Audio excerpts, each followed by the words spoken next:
Sound reply, Joseph Anthraper. Movie 2010 The King's Speech. Review by Joseph Anthraper. Joseph Anthraper lives in Southampton with his wife Mahima and kids Anna, Claire, John Paul, and Samuel.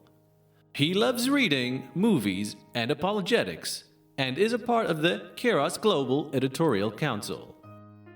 Pope St. John Paul II, in his letter to artists in 1999, wrote that artists in a way give a voice to the universal desire for redemption, to be redeemed from the debilitating constraints and circumstances of our lives, thus transcending into the realm of peace, joy, and tranquility that our hearts yearn for, is indeed the universal desire of humanity.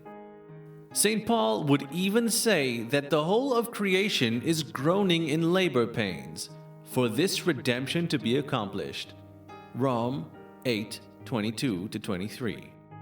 The King's Speech is an Academy Award-winning historical drama directed by Tom Hooper, in which Colin Firth masterfully plays the role of the future monarch, King George VI. The film opens with Prince Albert, the second son of King George V, addressing the crowd at Wembley Stadium at the close of the British Empire exhibition.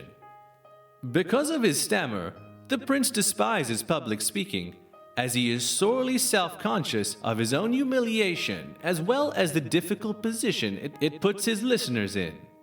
Bertie, as he is known to his family, is fed up with having tried multiple physicians before, all to no avail, and yet, at the insistence of his encouraging and supporting wife, as a last attempt agrees to meet the Australian-born speech defects therapist, Lionel Logg.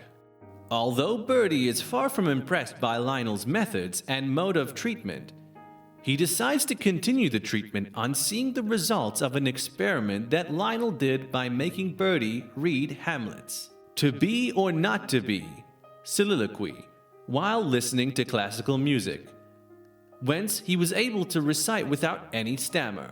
Meanwhile, a constitutional crisis is brewing in the kingdom as King George V dies and Bertie's elder brother David ascends the throne as King Edward VIII. However, David is intending on marrying the twice-married American divorcee Willis Thompson, although such a marriage would be contrary to the laws of the Church of England, of which the reigning monarch is head. And even though it becomes increasingly apparent that Bertie, the second in line to the throne, would have to ascend the throne, his fears, including that of his stammer, prevents Bertie from taking the decision.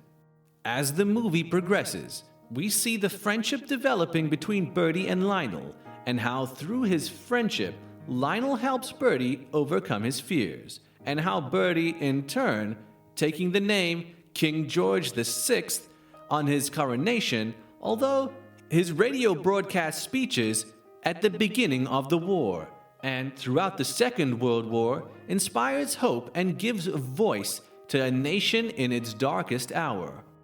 Although the movie has taken artistic liberties with many of the historical narratives, it remains true to its central theme of healing and redemption, that nothing and nobody is beyond redemption, even when sin in its various manifestations fill the world around us.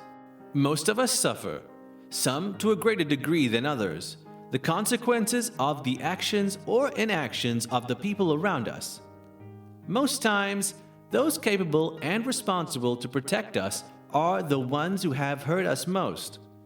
Yet, the movie is a potent reminder that through love, friendship, and trust, healing is possible, even when one feels all is lost and there is no hope left. And for this great message of redemption, The King's Speech stands out as an outstanding movie experience.